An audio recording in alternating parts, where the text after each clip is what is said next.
thanks for listening. This is Brian Hurley from Business Performance Improvement. The podcast Lean Six Sigma Bursts are short lessons, comments, Q&A, and insights. If you have a question, send your question through the Anchor app, and we might feature you on a future episode. Or contact me at biz-pi.com. This is the second part of the presentation I gave at Florida Atlantic University in their executive MBA program. First part was in the last podcast. I'm just going through a list of best practices that I recommend for those who are working in a company trying to implement a process improvement program like Lean and Six Sigma. Hope you enjoy. It's called catchball, but catchball is you throw it down to your workers and then you have to catch it back. And I think it's usually a one-way communication down. Leadership has to be willing to hear that feedback and adjust it and change it to say, you're right, that doesn't make sense. We don't want to incentivize people to do the wrong thing. Really a foundational tool is daily huddles. How many of you have daily meetings in your different processes or departments where they review yesterday's results, talk about the plan for today, and then have a way to escalate problems up to the next management level? You do? A couple different? Okay. I'd say that's probably one of the first things that I would put in place. What happens is you've got sometimes weeks or a month between reviewing of metrics. So if these are good metrics, and they do tell us about problems, and this is what an improvement program is you got to be able to see the problems. And if we take weeks or months before we talk about a problem that happened, that time is very critical. Every day we wait, we lose the knowledge and remembering of what happened. You can't root cause something that happened a month ago. So we have to be able to talk about it the next day. Say, this is our goal, what happened yesterday? This came up, this issue happened. Okay, we should be tracking that. And we should be keeping a little Pareto chart of those issues. And just chipping away at the worst one. We can't fix everything. We have to be smart and prioritize. But as long as we keep chipping away at the worst issues, it'll slowly get better. But it's got to be really quick time frame from when it happens to when we're talking about it. We're not solving it in a meeting, we're just bringing it up, and maybe we'll take that offline. But if you can't fix something, or you say, we are way short-staffed today, we have to do something different, those need to be escalated up to the next management if you can't address it at that level. So having also a tiered system that gets it to the top management within hours. We can't wait till next week or later in the week. It has to be that day before lunch. Top management needs to know about every issue in the organization. And you do that by having these structured meetings every half hour or hour to say, what are we hearing from the level below? What do we need to do to help them get a resolution to that right now? It's not an email sent out, and so you're formalizing this communication structure. Very quick, and when you test out new ideas, you get instant feedback from that. And then you're getting engagement by saying, what happened? Tell us what's going on. What are your thoughts, ideas? You're getting regular discussions going about problems, bringing up problems, discussing them, hopefully resolving a lot of those. Let me pause for a moment to tell you about our sponsor, Creative Safety Supply. Creative Safety Supply is a great resource for free guides, infographics, and continuous improvement tools. I recommend starting with their 5S guide. It includes breakdowns of the 5 pillars, ways to begin implementing 5S, and even organization tips and color charts. From red tags to floor markings, it's all there. Download it for free at creativesafetysupply.com/5S. We learned about statistical thinking, reinforced it, I should say, today. Right? The ability to say, this is a process that's in control. It's bad, it's consistently bad, but it is consistent. And the fluctuations in workers is just noise. And to be able to separate that from versus saying, this is someone's doing really good this week, but it's just random chance sometimes. We think it's an indication of a person's performance or work, and sometimes it is. Sometimes we see consistent differences. That's what the statistics would tell us.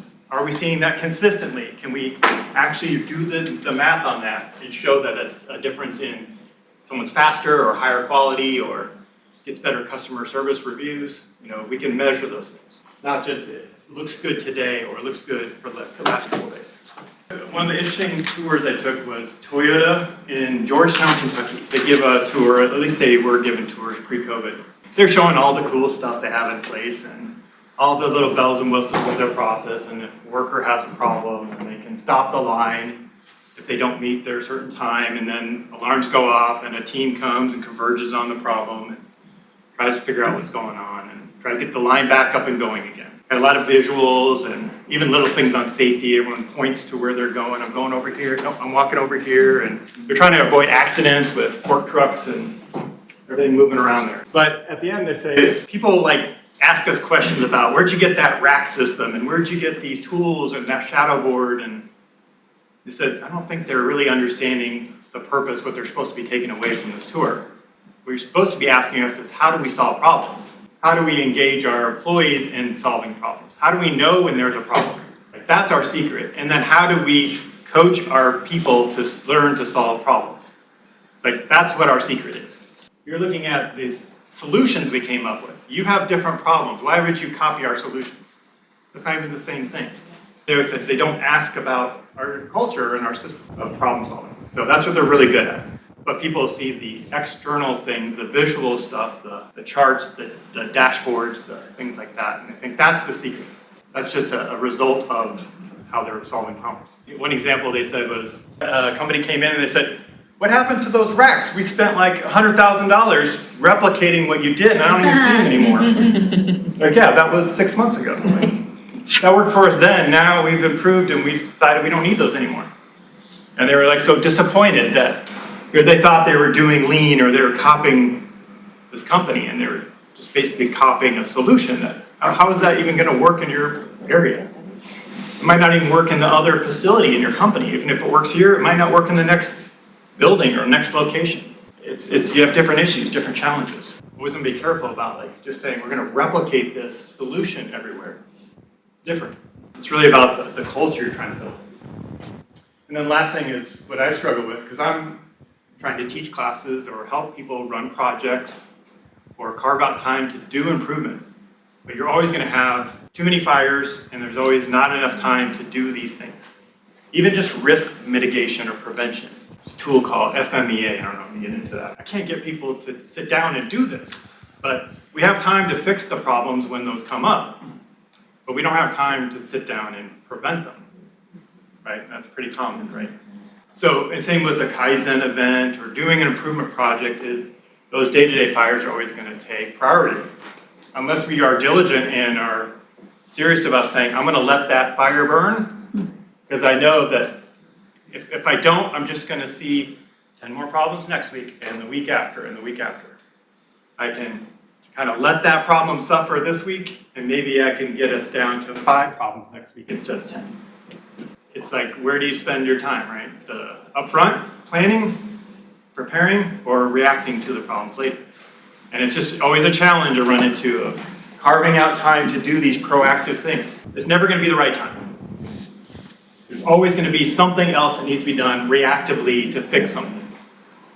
But unless you carve out and say, I am going to do this, I'm going to take a week out, it's going to feel painful. It will feel painful, but at least we are working to being more proactive instead of just reactive all the time. Even if you can just get it on the calendar as a placeholder for 2 months out, if that's what it needs to just get started, then you keep protecting that. Nope, that's our Kaizen week, or that's our 5S week, or we're going to do something there. And you just start kind of saying, protect that. But yeah, it's always easy to just say, no, we can't do that. We got this big issue happening. We got to resolve this for our customer. That's another thing that comes up too, is I feel like we're trying to hide the problems from our customers.